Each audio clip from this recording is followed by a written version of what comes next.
नमस्कार मंडळी, पुस्तकी किडा या चॅनलमध्ये आपल्या सगळ्यांचं मनपूर्वक स्वागत. आज आपण मीच लिहिलेली दुसरी कथा, कथेचं नाव आहुती, ऐकणार आहोत. जोरात फोन वाजला. मी ऑफिसमध्येच बसले होते, पण फोन काही घेता आला नाही. फोन सायलेंटवर ठेवला होता. महत्त्वाची मीटिंग सुरू होती. मीटिंग संपल्या मंत्रीसाहेब म्हणाले, काय मॅडम, कोणाचा फोन होता? काही नाही सर, घरून आईचा फोन होता. अरे घ्या, फोन घ्या, महत्त्वाचा असेल. हो सर, आता मीटिंग संपल्यावर लगेच घेते. आणि मग स्वतःच्या केबिनमध्ये येऊन बसले. आईला फोन लावला. काय गं, फोन काय नाही उचलला? अगं मीटिंगमध्ये होते, मंत्रीसाहेब आले होते. सॉरी, मला वाटलं जेवणाची वेळ आहे, फ्री असशील म्हणून केलेला. ते जाऊ दे, बोल, काय काम होतं? अगं संध्याकाळी सारिका मावशीच्या मुलीचा साखरपुडा आहे, माहीत आहे ना? हो अगं माहीत आहे. तेच, लवकर ये नाहीतर विसरशील. विसरेन कशी? तू विसरून देणार आहेस का? बरं पुरे, साडी कोणती नेसणार आहेस? अगं आहे त्या साडीवर येईन मी. अगं तसं काही नाही हां, ती कॉटनची साडी अगदीच साधी आहे. मी साडी काढून ठेवते, आली की ती नेस. बरं बाई, ठीक आहे. तू ठेव काढून तुला हवी ती साडी. आता मी फोन ठेवते, मला खूप कामे आहेत. बाय. संध्याकाळी घरी गेले तर आईने पैठणी काढून ठेवलेली. अगं एवढी भारी साडी कशाला? साखरपुडा थोडीच माझा आहे. हो नसेन, पण एवढी मोठी कलेक्टर आहेस तू. आपल्या संपूर्ण कुटुंबात तुझ्या एवढी यशस्वी मुलगी आहे कोणी? मग मिरवायला नको का? अगं पण मला काही माहीत नाही. तू हीच साडी नेस आणि मी हे काढून ठेवलेले दागिने पण घाल. बरं बाई, नेसते. तू जा आता बाहेर, मी आवरते. मी बाहेर येताच क्षणी आई बघतच राहिली. आईने हळूच डोळ्यातील काजळ काढून मला तीट लावले आणि बोलली, कोणाची दृष्टी लागू नये माझ्या बाळाला. माझे एकदम डोळे भरून आले, पण ते लपवून आम्ही कार्यक्रमाला निघालो. कार्यक्रमात पोचल्याबरोबर सगळे नातेवाईक, आई बाबा आणि माझ्याजवळ येऊन बसले आणि बोलत होते, कौतुक करत होते. आई बाबा भलतेच खुश होते. त्यांना अगदीच प्राऊड वाटत होते. तुम्ही तुमच्या मुलीला खूप मोठं बनवलं, तिने तुमचं खूप मोठं नाव केलं. समारंभात इतका मान सन्मान मिळत होता आईबाबांना. आईबाबाही त्यांना कौतुकाने सांगत होते. माझ्या मुलीचा काल पंतप्रधानांसोबत पेपरमध्ये फोटो आला होता, पाहिला ना? सगळे भरभरून कौतुक करत होते. ते कौतुकाचे शब्द ऐकताना मीही भारावून गेले. रात्री घरी आलो तेव्हा त्यांना आनंदात पाहून मलाही खूप आनंद होत होता. तेवढ्यात माझा फोन वाजला. मॅडम लवकर, अर्जंट काम आहे. आई, मला निघायला हवं. का गं इतक्या रात्री? अगं महत्त्वाचं काम आहे. ड्रायव्हर दादा गाडी काढा. आणि मी निघाले. गाडीत बसले. पण संध्याकाळच्या कार्यक्रमातला कौतुकावर्षाव पाहून, आईबाबांना एवढं ऐटीत मिरवताना पाहून माझे मन भारावून गेले. वाटले, हे तेच आईबाबा आहेत का जे 7 वर्षांपूर्वी होते? तेवढ्यात गाडीत गाणे वाजत होते. मी दादांना सांगितलं, दादा आवाज वाढवता का? आपकी नज़रों ने समझा प्यार के काबिल मुझे, दिल की ये धड़कन ठहर जा, मिल गई मंजिल मुझे. आज आई बाबा मला त्यांच्या प्रेमाचं पात्र समजत आहेत. या गाण्याचे लिरिक्स ऐकून आईबाबांच्या या प्रेमाखातीर आणि त्यांच्या आयुष्यात माझ्या आयुष्याचं महत्त्व पाहण्यासाठी मला किती झगडावं लागलं. ते पण जगातील लोकांशी नाही, समाजाबरोबर नाही, तर आपल्या सख्ख्या आई वडिलांबरोबर. हे सगळं मला एकदम आठवू लागलं. 10वीत बोर्डात मी 98% मार्क मिळवले होते. तेव्हा आईबाबा शाळेत निकाल घ्यायला आले होते. काय हो, आमची मुलगी पास झाली का? मिसेस पाटील, तुम्ही शाळेत येताना डोळे मिटून आलात का? म्हणजे? अहो, बाहेर फलकावर तुमच्या लेकीचे मोठ्या अक्षरात नाव लिहिले आहे. ते न वाचताच तुम्ही आत आलात की काय? सॉरी, आम्ही पाहिलंच नाही. असे कसे पालक आहात तुम्ही? तुमच्या लेकीने 10वीत एवढे घवघवीत यश मिळवले. तुम्हाला एवढं तर कळायला हवं की तिने किती मेहनत घेतली होती वर्षभर. तुमची मुलगी हुशार आहे, ती 10वीत पास होणारच होती. फक्त तिला किती टक्के मिळवले हे महत्त्वाचे होते. तुम्ही ते विचारायच्या ऐवजी ती पास झाली की नाही हे विचारताय. जाऊ दे, तुमच्याकडनं हीच अपेक्षा होती, कारण वर्षभर तुम्ही पाहायलाही आलात नाही की ती कशी अभ्यास करते, काय करते. हा घ्या तिचा रिझल्ट. आम्हाला तिचा खूप अभिमान वाटतोय. आणि हो, तिला पुढे शिकू द्या. ती फार हुशार आहे आणि कष्टाळू देखील आहे. आई बाबा तसेच बाहेर आले. इतर मुलांचे आई बाबा इतके खुश होते. मुलांना 60% गुण मिळाले तरी ते मिठाई वाटप करत होते. पण माझ्या आईवडिलांना काहीच फरक पडत नव्हता. त्यांची काहीच रिॲक्शन नव्हती. मी स्वतःच माझ्या कॉलेजचा फॉर्म भरला होता. माझ्याशी ते कधीच प्रेमाने वागले नव्हते. त्यांना नेहमी एक मुलगा हवा होता, पण त्यांना एक मुलगी म्हणजे मीच झाली होती. त्याच्यानंतर आईला युटरसचा ट्यूमर आढळला आणि तिला तिची संपूर्ण गर्भपिशवीच काढून टाकावी लागली. ह्या सगळ्यासाठी ते मला जबाबदार मानतात. 12वी नंतर त्यांनी मला कॉलेज सोडायला सांगितले की आता पुरे झाले शिक्षण. पण मी त्यांना खूप कन्व्हिन्स करण्याचा प्रयत्न केला की मला पुढे शिकायचे आहे. ते अजिबात तयार नव्हते. आई बाबा प्लीज, मला पुढे शिकायचे आहे. अगं पुरे झालं शिक्षण, लिहिता वाचता आले की पुरे शिक्षण मुलींसाठी. आता तुझं लग्न लावले की आम्ही मोकळे झालो. मला माहीतच होते की त्यांना माझ्याकडून सुटका हवी होती. मी मग माझ्या मामांना फोन लावला. मामा, मी बोलते रे. हो बोल ना पूनम बाळा. आई बाबा मला पुढे शिक्षणासाठी परवानगी देत नाही आहेत. काय बोलतायत ते?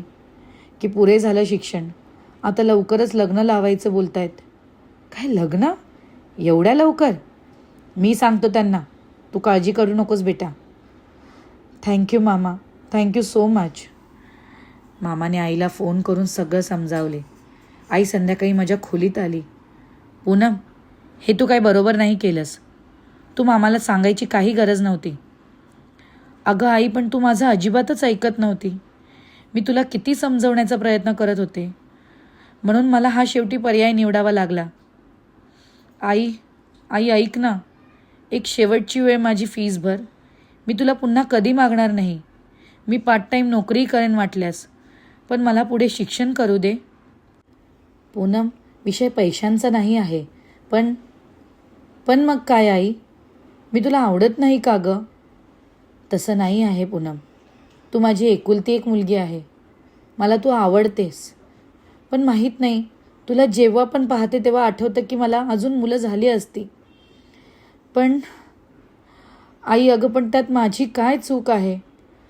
हो मला कळतं, पण आमच्या कुटुंबाचं नाव पुढे चालवणारं कोणीच नाही आहे. तुझे बाबा देखील त्यांच्या घरातील एकुलता एक मुलगा, आणि त्यांनाही मी एक मुलगा देऊ शकले नाही. त्यामुळे ते आजपर्यंत माझ्याशी नीट बोलत नाही, आणि तुझ्याशी तर ते अजिबातच नाही. हे काय मला तुला नव्याने सांगायची गरज नाही आहे. पण आता काय करायचे आहे ते तूच सांग मला. मग मामाने सांगितले म्हणून मी तुला ग्रॅज्युएशन करण्यास परवानगी देते. खरंच आई? हो, आणि नोकरी वगैरे करायची काही गरज नाही आहे. तुझे बाबा तुझी फीस भरतील. थँक्यू आई, थँक्यू सो मच. 3 वर्षे मी खूप मेहनत घेतली. फर्स्ट क्लासने ग्रॅज्युएट झाली. पण आता पुन्हा तीच वेळ. ग्रॅज्युएशन झालं, पुढे आई बाबा शिकून देणार नाही आणि मला नोकरी देखील करून देणार नाहीत. त्या दिवशी रात्रभर मी जागी होते. आता काय करावे काहीच सुचत नव्हते. आता आई बाबांना कसं कन्व्हिन्स करायचं मला काहीच कळत नव्हतं. कोणीही पेटवल्याशिवाय पेट घेणाऱ्या जंगलातील वणव्याप्रमाणे ह्या सगळ्या गुंतागुंती आहेत. जगातील परिस्थिती अशीच आहे. असा गोंधळ आपली इच्छा नसतानाही आपल्या जीवनामध्ये आपोआप निर्माण होतो. कोणालाही वणवा नको असतो, तरीही तो पेट घेतो आणि आपण गोंधळून जातो. आपल्या कुटुंबियाची आसक्ती आणि आपल्या इच्छा ही आपल्या गोंधळास कारणीभूत आहेत.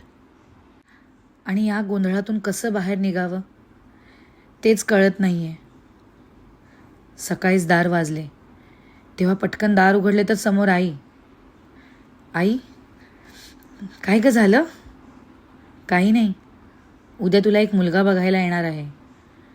आई, ए आई, ऐकतेस का गं? मला काही ऐकायचं नाही आहे. आई अगं ऐक ना, मला नाही ग करायचं लग्न इतक्यात. ऐक पूनम, तुझं ग्रॅज्युएशन तू बोलली होती, आम्ही ते तुला करू दिलं, पण आता पुरे. तुला काय नोकरी करायची असेल ते नवऱ्याच्या घरी जाऊन कर, पण इथे नाही. आई, वाटलंच तर मी बाहेर जाऊन राहते, बाहेर नोकरी करते. पूनम, पुरे. बाबांनी जोरात हाक मारली. मी एकदमच घाबरले. आम्ही आजवर लहान लहान म्हणून तुझे सगळे हट्ट पुरवले, पण आता बस झालं. आता तुझं लग्न लावून मला या सगळ्या जबाबदारीतून मोकळं व्हायचं आहे. बाबा, पण लग्नच का? प्लीज बाबा, प्लीज. इतक्यात लग्न नाही करायचंय. आता तुझं एक ऐकणार नाही आहे आम्ही. तो मुलगा चांगल्या घराण्यातील आहे, त्याच्याकडे भरपूर शेत जमीन सगळं आहे. तू तिथे निवांत राहशील. बाबा, पण मला अजून पुढे शिकायचे आहे. वाटलेस तर मी नोकरी करते, बाहेर जाऊन राहते, पण प्लीज माझं लग्न लावू नका. काय बोललीस? बाहेर जाऊन राहते म्हणजे? म्हणजे समाजामध्ये आमचं तोंड काळं करायचं आहे तुला? आमच्या तोंडात शेण घालायचं आहे तुला? लोक काय बोलतील याचा तू अजिबात विचार केला नाहीस. यासाठीच आम्ही तुला लहानाची मोठी केली, हेच दिवस पाहण्यासाठी. एवढंच जर होतं मला तर लहानपणीच का नाही मारली? तेव्हाच तुमची जबाबदारी संपली असती. पाहिलंच राधा, हिची जीभ कशी चुरू चालते ती.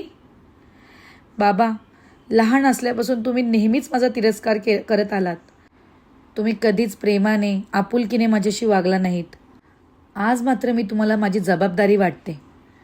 खरं तर मी तुमची जबाबदारी कधी नव्हतीच, पण समाज काय बोलेल या भीतीने तुम्ही मला जिवंत ठेवलीत आणि वाढवलीत. आता ती नकोशी असलेली मुलगी कायमची तुमच्या नजरेआड जाईल आणि समाजात तुमची अब्रू देखील राहील, ऐट पण राहील, म्हणून तुम्ही मला लग्न करायला लावत आहात. यात माझं कुठलंही चांगलं करण्याची तुमची अपेक्षा नाही आहे. अगं पूनम, असं नाही. लग्नानंतर कर, तुला नोकरी करायची असल्यास, किंवा पुढे शिक्षण करायचं असेल तेही कर, तुझ्या नवऱ्याने जर परवानगी दिली तर. हेच तर मला नको आहे आई. तुम्ही दोघांनी कधी मला लहान असताना मला जवळ घेतली नाही तर नाही. माझे कोणी मित्रमैत्रिणी झाले नाहीत. मी पुस्तकांशीच मैत्री केली. या पुस्तकातून मी शिकले, फक्त शिकलेच नाही तर त्यांच्यासोबतच वाढले. त्यांनीच माझं संगोपन केलं. इतकी वर्ष मला प्रत्येक गोष्टीची तुमच्याकडूनच परवानगी घ्यावी लागली, आणि आता नंतर नवऱ्याची परवानगी. म्हणजे माझ्या आयुष्यावर माझा काहीच हक्क नाही. एक स्त्री, मुलगी म्हणून जन्माला आल्याची मला एवढी मोठी शिक्षा. मुलीचं आयुष्य असंच असतं ग. पण का? मुलींचं आयुष्य असं का? का प्रत्येक मुलीला कुठल्या तरी पुरुषाची गरज असते? का कुठल्या तरी पुरुषासाठी एका मुलीने आहुती द्यावी? बाप, भाऊ, नवरा, नंतर मुलगा. तिला स्वतःचं काहीच अस्तित्व नसतं का? ती पण तर माणूस आहे. असं म्हणतात शिक्षण हे वाघिणीचं दूध आहे, जो पिईल तो डरकाळी फोडेन. मग वाघिणीचं दूध प्यायलेले मी. मला या समाजात कोणाचीच भीती नाही. मला या समाजात कोणत्याही पुरुषाची गरज नाही आहे. कमीत कमी कोणावर अवलंबून राहायची तरी गरज नाही आहे. अगं वेडी, अशी काय बोलतेस? प्रत्येक स्त्रीला पुरुषाची गरज असते. हो आई, ते बरोबर आहे, पण ते बरोबरीने असलं पाहिजे. मी आयुष्यात काय करावे काय नाही करावे याचा मी कधी न पाहिलेल्या अनोळखी व्यक्तीला घेण्याचा अधिकार कसा देऊ शकते? आणि जर तो पुरुष वाईट निघाला तर मग मी काय करायचं? वाईट म्हणजे? अगं आई, वाईट म्हणजे जर तो बाबांसारखा निघाला म्हणजे? बाईने संसार करावा, बाहेर लक्ष घालू नये, मुलांना जन्माला घालावं, अशा विचारांचा असला म्हणजे? पूनम, बाबांनी पूनमवर हात उगारला. राधा, आता पुरे हे सगळं. मी बाहेर चाललोय. अजून मी हिचं एक ऐकून घेणार नाही. मी त्यांच्याशी बोललोय, ते उद्या येणार आहेत. हिला तयार करायची जबाबदारी तुझी. बाबा, बाबा प्लीज. पूनम जोरात रडू लागली. बाबा, वाटलंच तर मला अजून मारा, पण माझ्याशी असं वागू नका. प्लीज बाबा, प्लीज. आई तू समजाव ना त्यांना. मला खरंच काही कळत नाही आहे. मी काय करू? मी लग्न नाही करू शकत. माझा जन्म फक्त चूल आणि मूल करण्यासाठी नाही झाला आहे. प्लीज आई, तू समजव ना बाबांना. पूनम बाळा गप्प बस. लग्न हा आयुष्याचा खूप मोठा प्रश्न. सोबत तो एका जुगारासारखा. जर चांगला साथीदार मिळाला तर मग काही प्रॉब्लेम नाही, आणि जर नाहीच मिळाला तर नाही, मी असं होऊ देणार नाही. एकतर पुरुष प्रधान समाजात समजूतदार पत्नीला शिकवणारे, नोकरी करू देणारे असे पुरुष अगदीच कमी आहेत. तिचा मान सन्मान करणारे त्यांची तर संख्या खूप म्हणजे मोठ्यांवर मोजण्या इतके आहेत. आणि मी इतकी नशीबवान नाही आहे की मला असा कोणीतरी भेटेल. माझे सख्खे वडीलच माझ्याशी असं वागत नाही, तर मी नवऱ्याकडून कशी अपेक्षा करू शकते? मी माझ्या आयुष्याची अशी रिस्क घेऊ शकत नाही. मी माझ्या आयुष्याची अशी आहुती देणार नाही. तिने परत मामाला फोन लावला. हो बोल पूनम बाळा. मामा प्लीज, यावेळेस देखील तू आईला समजवशील का? नाही बाळा, यावेळेस मी काहीच करू शकणार नाही. तुझ्या बाबांनी मला आधीच बजावले. आता मी जर काही बोललो तर ते माझ्याशी कायमचं नातं संपवणार. मग मी तुला आणि तुझ्या आईला कधीच भेटू शकणार नाही. यावेळेस मी काही करू शकत नाही बाळा, मला माफ कर. पूनमने निराश होऊन फोन खाली ठेवला. तिला काहीच सुचत नव्हते. बाबाकडचे नातेवाईक म्हणजे आत्या, आजी, त्यांना मी कधीच आवडत नव्हते. या मुलीमुळेच आमच्या कुटुंबाला वंशज मिळाला नाही असं ते समजत होते. त्यांनी तर बाबांचं दुसरं लग्न लावण्याचा देखील प्रयत्न केला होता. आई आणि आईच्या नातेवाईकांनी कितीतरी समजावून आणि कोर्टाची धमकी दाखवून त्यांना ते थांबवले होते. त्यांनी दुसरे लग्न तर केलं नाही, पण त्यानंतर त्यांनी कधीही आईशी पण नीट बोलताना मी पाहिलेलं नाही. जणू त्या दोघांचा संसारच तिथे संपला होता. ते फक्तच सामाजिक दबावाने आणि बळजबरीने एकमेकांशी एकत्र राहत होते. त्यांना माझं लग्न लावून एकदाचा त्यांचा संसार संपुष्टात आणायचा आहे, पण त्याकरिता माझा बळी दिला जातोय. आणि उद्या माझ्यासोबतही असंच झालं तर? मला नाही करायचं आहे समाजासाठी लग्न. मला जेव्हा वाटेल तेव्हा मी स्वइच्छेने लग्न करेन, पण असा दबावाखातीर नाही. पण हे आता कसं शक्य आहे? घर सोडून गेले तर कसे? बाहेर पण तर एक राक्षसी जग आहे. हाताला नोकरी नाही, राहण्याची जागा नाही, बाहेर कोणी ओळखीचं नाही. एकटी मोकळ्या ठिकाणी या समाजातील गिधाड माझा शिकार करतील, माझे लचके तोडतील. माझ्यात इतकी ताकद नाही आहे की आम्ही समाजात जाऊन वावरू शकते. त्या दिवशी मी अन्नाचा एकही घास घेतला नाही. दिवसभर रडून रडून मी तशीच झोपले. रात्री बाबा आले. काय राधाबाई, समजावलं की नाही तिला? हो समजावलं आहे. आता ती झोपली आहे. दिवसभर पोरीने काही खाल्लं नाही. राहू द्या उपाशी. भूक लागली की खाईल आपोआप. गेले 20 वर्षे मी एका मुलासाठी उपाशी आहे. माझं काय? माझं कुटुंब तर संपलं. माझं नाव कोण चालवणार? माझा वंशाचा दिवा? आई हुंदके देऊन रडू लागली. आता रडून काय उपयोग राधा? तू मला दुसरं लग्न करू दिलं असतंस तर असं झालंच नसतं. मी तिला शिकू दिलं असतं, माझा मुलगा असता, सगळं छान असतं. पण या सगळ्याला जबाबदार तू आहेस. हे सगळं मी खोलीतून ऐकत होते. मला कळत होतं की माझे बाबा आता कोणाचंही ऐकणार नाहीत. आम्हा दोघींना वैतागले आहेत ते. तेव्हा मी ठरवलं, पण मी सुद्धा स्वतःची आहुती देणार नाही. भगवद्गीतेच्या 15व्या अध्यायात सांगितल्याप्रमाणे सर्व जीव हे भगवंताचे अंश आहेत. भगवंत हे सर्व जीवांचे उगमस्थान आहेत. याला वेदांत सूत्रामध्ये जन्मयाद्यस्य यतः या शब्दात पुष्टी देण्यात आली आहे. म्हणून प्रत्येक जीवाच्या जीवनाचा आरंभ भगवंत आहे, आणि ते जीवन असं संपता कामा नये. सकाळी आईने दार वाजवले. पूनम, आवर, ते येतीलच इतक्यात. साडी नेस, चल बाहेर ये बाथरूममधून.